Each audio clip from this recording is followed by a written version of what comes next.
Good morning students. Forms of public enterprises में हम इसका लास्ट फॉर्म कर रहे हैं जिसका नाम है गवर्नमेंट कंपनी, सरकारी कंपनी। क्या होती है?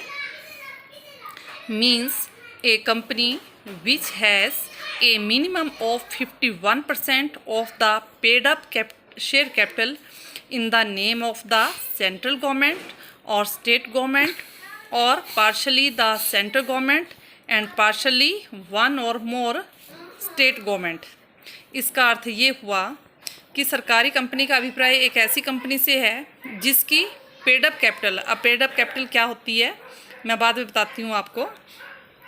उसका यानी कि जितनी भी शेयर कैपिटल होती है फर्म की या कंपनी की, उसका जो 51% है वो अगर सरकार ने पेड किया है तो सरकार, चाहे वो सेंट्रल गवर्नमेंट हो चाहे वो स्टेट गवर्नमेंट हो, या आधा हिस्सा सेंट्रल गवर्नमेंट ने दिया हो या आधा हिस्सा एक या अधिक स्टेट गवर्नमेंट ने दिया हो, उस कंपनी को हम गवर्नमेंट कंपनी कहते हैं। In this way the government becomes a major shareholder in the enterprise. इस तरह से गवर्नमेंट जो है इसकी मुख्य शेयर होल्डर बन जाती है and makes use of all the rights of A share holder, और सभी इसकी जितने भी राइट्स होते हैं वो उसका यूज़ करती है। गवर्नमेंट कंपनी के जितने भी राइट्स होते हैं उनका यूज़ करती है एक शेयर होल्डर की तरह, क्योंकि शेयर होल्डर कंपनी बन जाती है क्योंकि ये पेड अप कैपिटल का 51% जो है वो गवर्नमेंट कंपनी का होता है।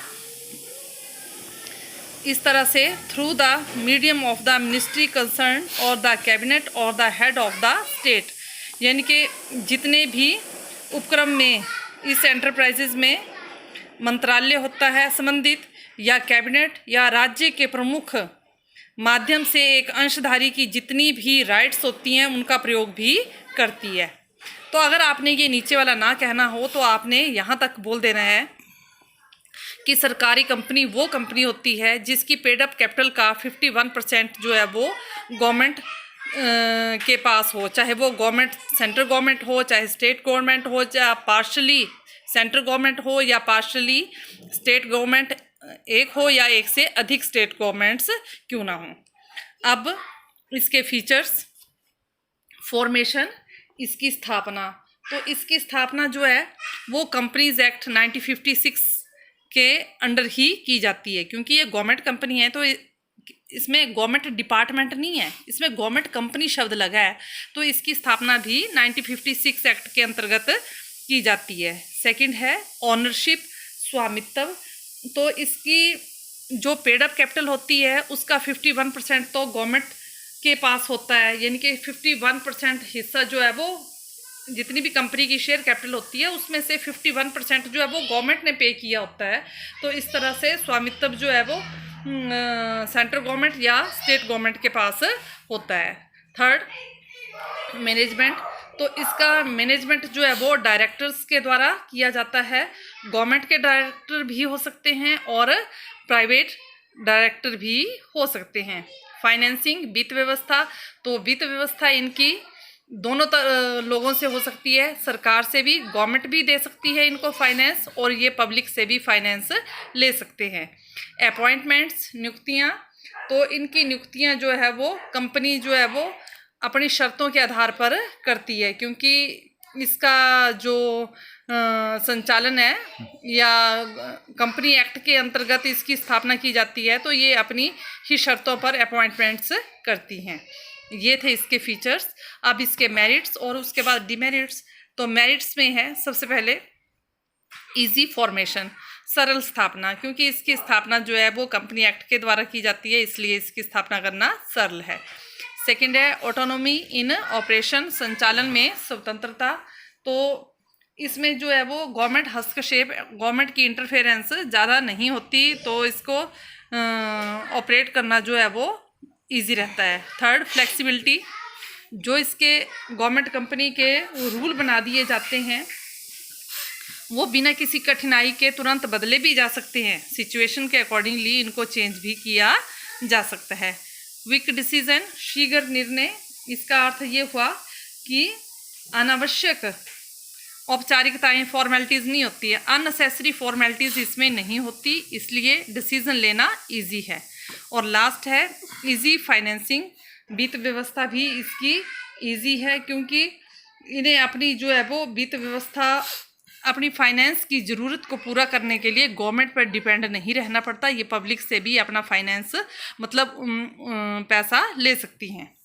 आगे है लिमिटेशंस ऑफ गवर्नमेंट कंपनी। तो गवर्नमेंट कंपनी की लिमिटेशन क्या क्या हो सकती हैं या क्या क्या हैं? पहली है इनकम्प्लीट ऑपरेशनल ऑटोनमी, अपूर्ण संचालन स्वतंत्रता। कहने को तो ये इनमें स्वतंत्रता पाई जाती है, फ्रीडम पाई जाती है कि ये अपना कार्य जो है वो बिना सरकारी हस्तक्षेप के करती हैं, लेकिन सेंट्रल गवर्नमेंट और स्टेट गवर्नमेंट का ज़्यादा हिस्सा होने की वजह से वो गवर्नमेंट जो है वो इसमें इंटरफेयर करती ही करती है। Second, non continuity in policies, नीतियों में स्थायित्व नहीं। इसका अर्थ ये है कि इसके चेयरमैन जो उच्च अधिकारी होते हैं, जो ऑफिसर्स लोग होते हैं, वो जल्दी जल्दी क्या किए जाते हैं, चेंज कर दिए जाते हैं। जब भी फिर नया चेयरमैन या नए अधिकारी आते हैं, वो अपने हिसाब से काम करना चाहते हैं, जिससे जो एक के द्वारा पॉलिसी बनाई जाती है वो दूसरा चेयरमैन या दूसरे अधिकारी आते हैं तो वो अपनी बना लेते हैं। तो इस तरह से जो भी पॉलिसीज़ होती हैं उनमें स्थायित्व नहीं होता, वो चेंज होते रहते हैं। Third, lack of professional efficiency.